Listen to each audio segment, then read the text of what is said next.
요한이 옥에서 그리스도께서 하신 일을 듣고 제자들을 보내어 예수께 여짜오되 오실 그이가 당신이오니이까 우리가 다른 일을 기다리오리이까. 너희가 가서 듣고 보는 것을 요한에게 알리되 맹인이 보며 못 걷는 사람이 걸으며 나병 환자가 깨끗함을 받으며 못 듣는 자가 들으며 죽은 자가 살아나며 가난한 자에게 복음이 전파된다 하라. 누구든지 나로 말미암아 실족하지 아니하는 자는 복이 있도다. 그들이 떠나매 예수께서 무리에게 요한에 대하여 말씀하시되 너희가 무엇을 보려고 광야에 나갔더냐? 바람에 흔들리는 갈대냐? 그러면 너희가 무엇을 보려고 나갔더냐? 부드러운 옷 입은 사람이냐? 부드러운 옷을 입은 사람들은 왕궁에 있느니라. 그러면 너희가 어찌하여 나갔더냐? 선지자를 보기 위함이었더냐? 옳다. 내가 너희에게 이르노니 선지자보다 더 나은 자니라. 기록된 바 보라, 내가 내 사자를 내 앞에 보내노니 그가 내 길을 내 앞에 준비하리라 하신 것이 이 사람에 대한 말씀이니라. 내가 진실로 너희에게 말하노니 여자가 낳은 자 중에 세례 요한보다 큰 이가 일어남이 없도다. 그러나 천국에서는 극히 작은 자라도 그보다 크니라. 할렐루야. 사랑하는 새인교 성도 여러분, 그리고 이 영상을 통해 사순절의 깊은 묵상으로 나가고자 하는 모든 성도님들 주의 이름으로 환영하고 축복합니다. 설 명절 연휴 은혜 가운데 잘 보내셨는지요? 궁금한 마음 있습니다. 그러나 이제 설 명절의 그 분주함은 잠시 뒤로 하고 사순절이 시작되는 오늘 제2의 수요일, 이 성회의 수요일을 맞이하며 오늘부터 40일 동안 거룩한 여정을 함께 출발하면 좋겠습니다. 이 40일의 거룩한 여정 동안 하나님의 놀라운 은혜가 함께 하시기를 예수님의 이름으로 간절히 축원합니다. 이번 사순절에 우리가 붙들 두 가지 주제는 헌신과 자기 부인입니다. 이 두 기둥을 붙잡고 나아갈 예정인데, 그래서 먼저 우리에게 질문할 내용은 뭐냐? 내가 우리 주님을 위해 무엇을 할까 하는 질문이 아니라 내 안에 살아계신 주님을 위해 나는 얼마나 죽고 있는가 하는 질문입니다. 사실 이번 시리즈가 조금은 그래서 무겁고 어렵게 느껴지실 수 있습니다. 그래서 저와 동역하는 우리 수도교회 하안장로교회 목사님들이 힘을 합쳐 우리 성도님들의 삶의 현장에서 가장 쉽고 깊게 소화하실 수 있도록 이 묵상집을 다듬었습니다. 또 이렇게 설교하고자 합니다. 이번 사순절을 통해 주님과 함께 죽고 주님과 함께 다시 살아나는 그런 은혜의 역사가 있게 되기를 다시금 주의 이름으로 간절히 축원합니다. 사순절의 첫날 우리가 마주해야 할 가장 근본적인 질문은 이것입니다. 지금 내 삶의 중심에는 내가 주인 되어 서 있는가? 아니면 우리 주님께서 주인 되어 서 계시는가? 사실 우리가 이 자리에 모인 이유, 또 이렇게 영상을 시청하는 이유는 무언가를 더 세상적으로 소유하거나 세상적인 복을 얻어내기 위함? 그것이 전부는 아닙니다. 오히려 우리가 움켜쥐고 있던 우리의 인생의 주도권을 하나님께 넘겨드리는 방법, 그 법을 배우기 위함이다 라는 거죠. 따라서 우리는 오늘 말씀 속에 세례 요한의 이 고뇌와 주님께서 세례 요한을 향한 그 평가를 통해 우리 인생의 참된 주인이 누구이신가 하는 것을 함께 확인하는 시간 갖고자 합니다. 먼저 세례 요한, 오늘 말씀의 배경을 보면 어떻느냐?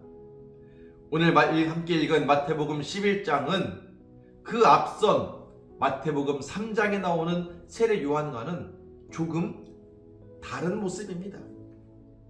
마태복음 3장에서의 세례 요한은 회개하라, 천국이 가까이 왔느니라 라고 선포했던 그런 위대한 세례 요한이었죠. 그렇게 선포할 때에 수많은 무리들이 그에게로 몰려와 죄를 자복하였고 그에게 세례를 받아 거듭나고자 노력했던 일들이 있었습니다. 즉 세례 요한은요, 당시 영적인 세계 최고의 슈퍼스타였던 것입니다. 하지만 오늘 함께 읽은 이 11장에서의 세례 요한은 차갑고 어두운 감옥에 갇혀 있어서 그런지 조금 그 모습이 달랐다라는 거죠. 자, 그렇다면 먼저 세례 요한이 왜 감옥에 갇혀 있습니까? 그것은 지난 주일 설교했듯이 당시 로마를 대신해서 유대 땅을 통치하던 분봉왕 헤롯, 그 헤롯이 저질렀던 불의를 지적했기에 그 이유로 의로운 소리, 옳은 소리, 진리를 말했다는 이유로 감옥에 갇혔다라는 것입니다. 이렇게 정의롭고 당대 최고의 영적 슈퍼스타였던 이 요한이 감옥에 갇히자 그 기품의 영적인 모습이 흔들리기 시작했다는 거죠. 그리고 죽음의 그림자가 드리운 그곳에서 요한은 제자들에게 오늘 묻고 있는 겁니다. 흔들리는 그 모습 그대로 주님께 찾아간 거죠. 제자들을 통하여 주님께 묻기를, 오실 이가 당신입니까? 우리가 혹 다른 사람을 기다려야 되겠습니까? 라고 물었다라는 거죠.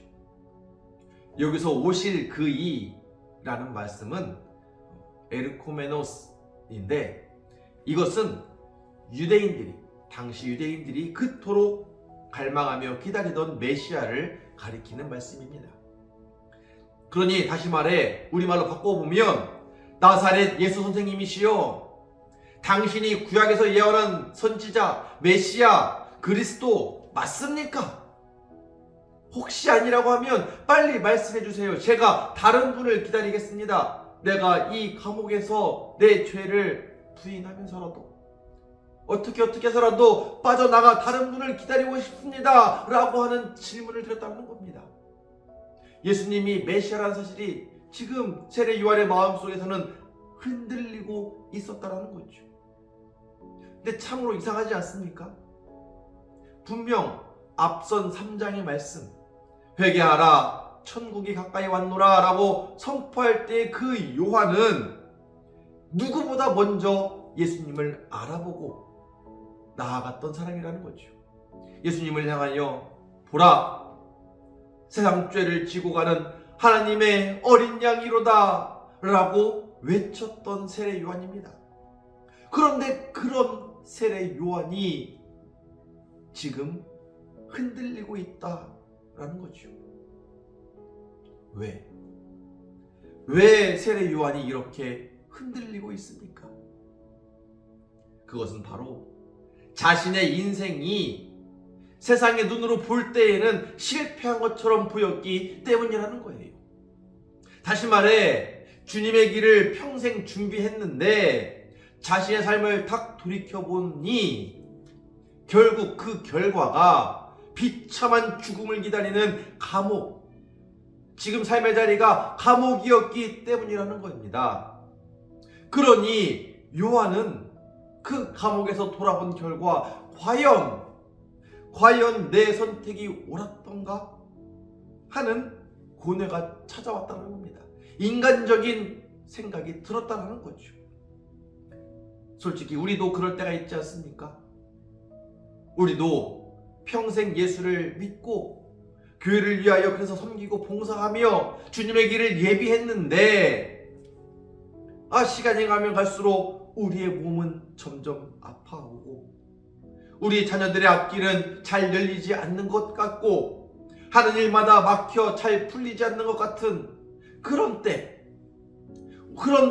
우리도 세례 요한과 같은 의문이 들기도 하더라 라는 것입니다. 우리도 흔들림이 있다라는 거죠. 그러나 중요한 것은 우리 주님은요, 그 흔들림조차, 우리의 쓰러지려고 하는 그 모습조차 알고 계신다라는 사실입니다. 그래서 예수님은 요한의 이 의심을 꾸짖지 않으십니다. 도리어 많은 무리들 앞에서 이 세례 요한을 칭찬하시면서 가장 높은 모습으로 극찬해 주셨다라는 겁니다. 그것이 11절의 말씀이지요. 11절, 여자가 낳은 자 중에 세례 요한보다 큰 이가 일어남이 없도다. 할렐루야. 예수님께서 세례 요한을 왜 가장 크다 말씀하셨을까요? 무슨 세례 요한이 병을 많이 고쳐서 그렇습니까? 많은 사람들을 회개하라 라고 하면서 천국으로 인도했기 때문입니까? 아닙니다. 세례 요한을 우리 주님께서 칭찬하신 이유는 세례 요한이 자신의 정체성을 명확히 알고 고백했기 때문이라는 겁니다. 그렇다면 세례 요한 자신의 정체성을 무엇이라 고백했습니까? 세례 요한은 평생 자신을 소리, 보이스 혹은 폰이라고 설명했다라는 겁니다. 소리는 메시지를 전달하고 나면 그것으로 사명이 끝납니다. 어디에 남는 것이 아니라는 거죠. 바람에 흩어지는 말씀이라는 겁니다.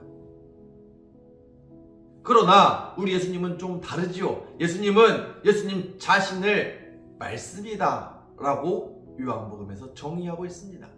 그렇게 세워갔다는 거죠. 그래서 묵상집을 읽어보시면 아시겠지만 요한은 사람들이 자신을 주목할 때에 나는 아니다 하면서 자신을 철저하게 낮추었습니다. 심지어 예수님을 보면서 나는 그분의 신발끈 풀기조차 감당하지 못하겠노라 라고 했습니다. 또한 요한은 그의 제자들에게 바라기를 예수님은 흥하여야 되겠고 나 세례 요한은 쇠하여야 되겠다 라고도 고백했다는 거죠. 바로 세례 요한의 자기 부인의 모습이 있었다는 거죠. 다시 말해 세례 요한은 자신이 주인공이 되려고 하는 그 유혹을 다 뿌리치고 끝까지 주님을 위한 복음의 통로로 살기로 작정했기에 우리 주님은 세례 요한을 보면서 하늘의 큰 자다 라고 말씀해 주셨다라는 사실입니다. 그러므로 오늘 우리도 마찬가지인 겁니다. 우리도 우리의 인생의 주인이 누구인지, 우리 삶의 주권이 누구에게 붙잡혀 있는지를 정확히 알아야 한다는 거죠. 우리도 세례 요한처럼 하나님께 우리의 주권을 내어 드릴 때 우리 하나님은 우리도 천국에서 큰 자다라고 인정해 주신다라는 사실입니다. 실제로 이후에 세례 요한은 참수형을 당합니다. 인간적으로 보면 정말 비참한 결과를 맞이하게 되었죠. 하지만 우리 주님은 그 인생조차 결국 승리자로 바꾸어 주셨다는 사실입니다. 그것이 지난 주일의 말씀이었습니다. 왜 그렇습니까? 왜 주님께서 이렇게 실패자로 끝난 인생으로 두지 않고 결국 성공한 인생으로, 승리한 인생으로 하나님 나라의 큰 자로 써주셨습니까? 그 이유는 그의 인생을 결국 자기 손에서 하나님 손으로 넘겨드렸기 때문이라는 거죠.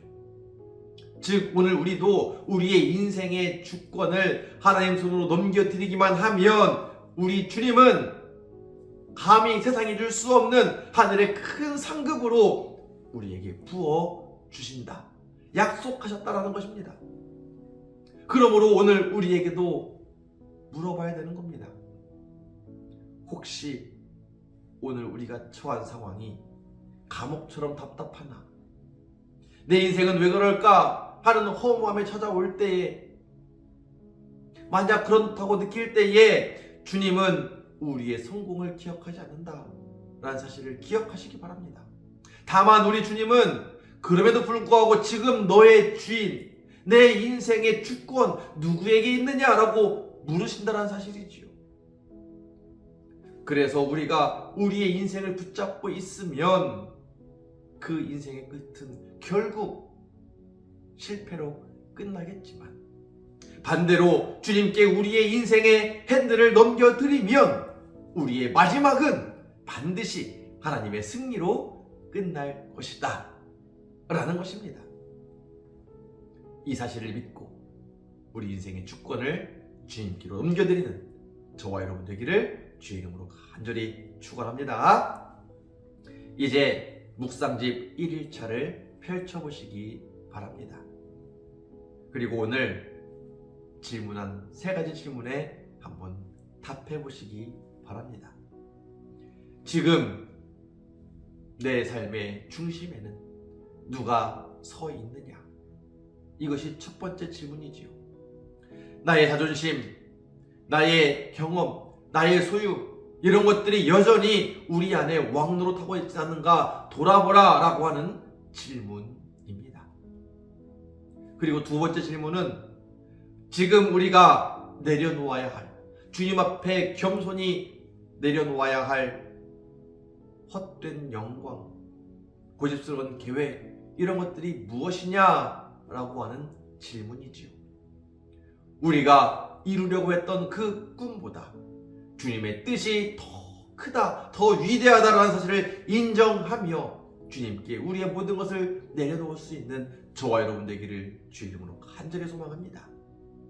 그리고 마지막 3번째 질문은 이번 사순절 전체의 기간 동안 하나님께 드리고 싶은 우리의 삶의 영역은 어디이냐? 라는 질문입니다. 이 질문의 답은 단순히 물질만이 아니겠지요. 우리의 시간, 우리의 성격, 우리의 상처까지도, 그 아픔까지도 전부 하나님께 올려드리는 그런 순종의 시간, 그런 훈련의 시간을 갖게 되시기 바랍니다. 그 영역이 어디인지를 깊이 기도하면서 적어보는 저와 여러분 되기를 간절히 소망합니다. 사순절은요, 자기의 모든 것을 비워 주님께로부터 채워지는 은혜를 채워가는 거룩한 성화의 시간입니다. 그러므로 바라기는 오늘 하루 세례 요한처럼 나는 쇠하여야 되겠다, 우리 주님은 흥하여야 하리라 라고 하는 이 고백을 할 수 있는 귀한 시간 되기를 주의 이름으로 간절히 소망합니다. 이렇게 반복하여 고백할 때 우리는 작아지고 우리 안에 계신 주님은 커질 줄로 믿습니다. 이 40일의 여정이 우리 세임교회 성도님들의 인생을, 그리고 이 영상을 시청하는 모든 주의 자녀들의 인생을 송두리째 바꾸게 되는 복의 기회가 되시기를 주의 이름으로 간절히 축원합니다. 함께 기도하겠습니다. 사랑의 주님, 사순절의 첫날 저희의 인생을 다시 주님 앞에 올려드립니다. 세례 요한이 감옥이라고 하는 어두운 현실 속에서도 자신의 자금을 인정하며 주님만을 높였던 것처럼 저희 또한 자신의 고집과 자존심이라고 하는 보좌에서 내려와 주님께 우리의 인생의 핸들을 온전히 맡겨드리게 하여 주시옵소서. 이번 40일의 여정 동안 나는 죽고 오직 내 안에 예수님만이 흥하는 그런 은혜의 역사가 제인교회 모든 성도님들 가운데에, 이 영상을 시청하는 많은 성도님들 가운데에 충만하게 임재하여 주옵소서. 우리의 삶을 주관해 주실 것을 믿고 의지하오며 우리의 참된 주인 되신 주 예수 그리스도의 이름으로 축복하며 감사 기도드립니다. 아멘.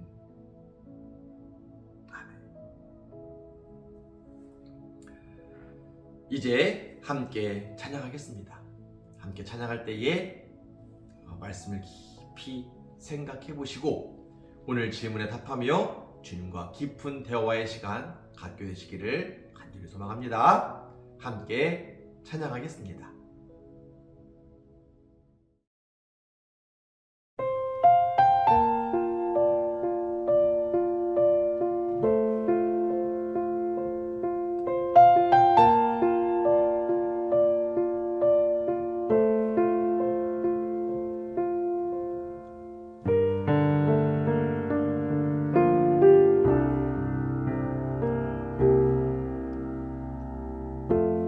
삶의 작은 일에도 그 마음을 알기 원하네. 그 길, 그 좁은 길로 가기 원해. 나의 작음을 알고 그분의 크심을 알며 소망, 그 깊은 길로 가기 원하네.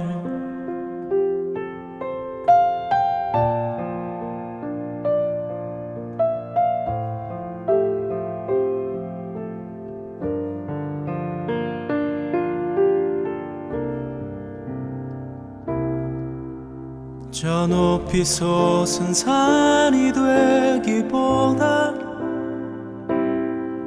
여기 오름직한 동산이 되길. 내가 아는 길만 비추기보다는 누군가의 길을 비춰준다면 내가 노래하듯이 또 내가 얘기하듯이 살길 난 그렇게 죽기 원하네. 삶의 한 절이라도 그분을 담기 원하네. 사랑 그 높은 길로 가기 원하네.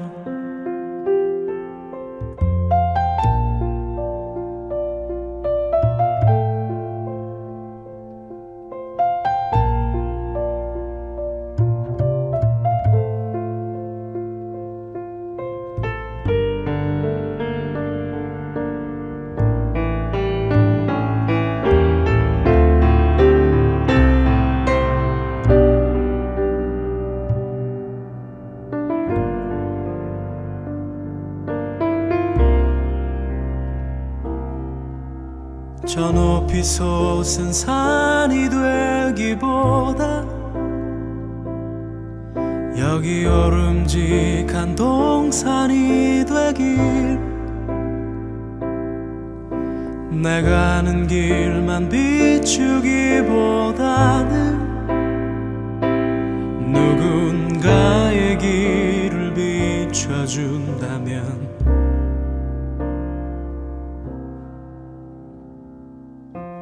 내가 노래하듯이 또 내가 얘기하듯이 살길 난 그렇게 죽기 원하네. 삶의 한 절이라도 그분을 담기 원하네. 사랑 그 좁은 길로 가기 원하네.